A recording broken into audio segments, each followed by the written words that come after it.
Hi, my name is Priscilla Green.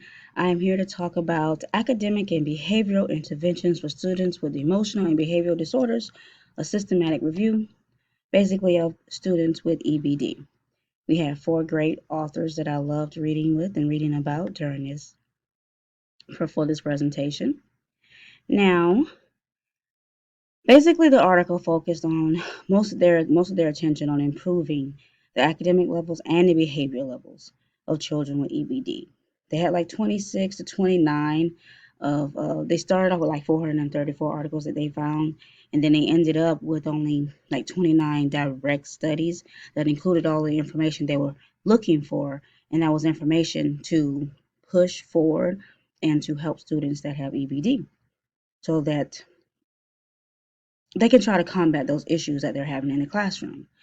Now, if you saw something of mine before, you know that First Thessalonians 5 is that's a for this particular learning in the ESC classroom. That has been my biggest. That chapter has been my biggest component or proponent for presenting my message and the connection of what I'm seeing for with ESC students or students that have ESC issues and teaching in the classroom interventions and what to do exactly to help these students understand that that's what I'm here to teach you. I want you to learn no matter how hard it is for me. I need to be patient, just like the Thessalonians 5:14. And we urge you, brothers and sisters, warn those who are idle and disruptive, encourage the disheartened, help the weak, and be patient with everyone.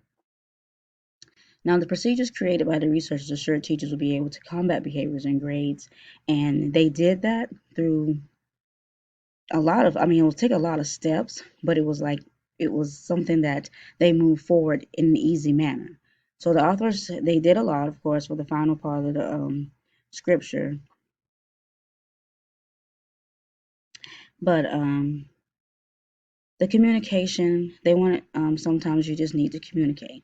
You need to speak to students that have EBD issues. You need to also speak to the other educators that are helping you in the classroom, and then teach them to speak to each other.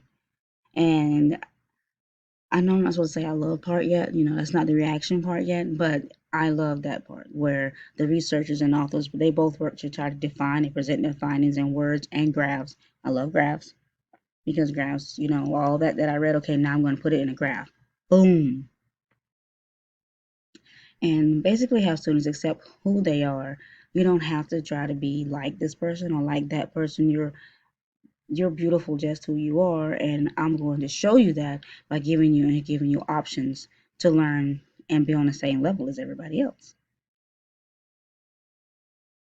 My reaction, which you kind of know already.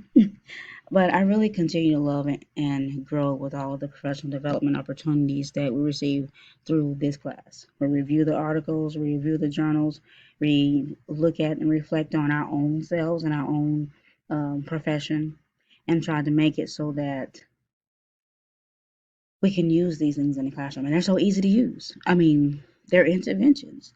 They're doing little things like giving them time or giving them like a game to play, giving them an iPad app to actually find information. There's something where you give them audio feedback. So they don't have to look at you. You don't have to feel like they're angry. They don't have to, you know what I'm saying? They can actually just learn from what they're doing through each other. And then they actually had um, one of the, I guess, the research studies where the strategy is to put, these students with EBD together, teach them how to praise each other, teach them how to do peer review, teach them that, because that gives it, just these kids that are up here aren't the only ones who can review something and give you feedback. Anybody can give you feedback. You can't you don't put feedback on levels.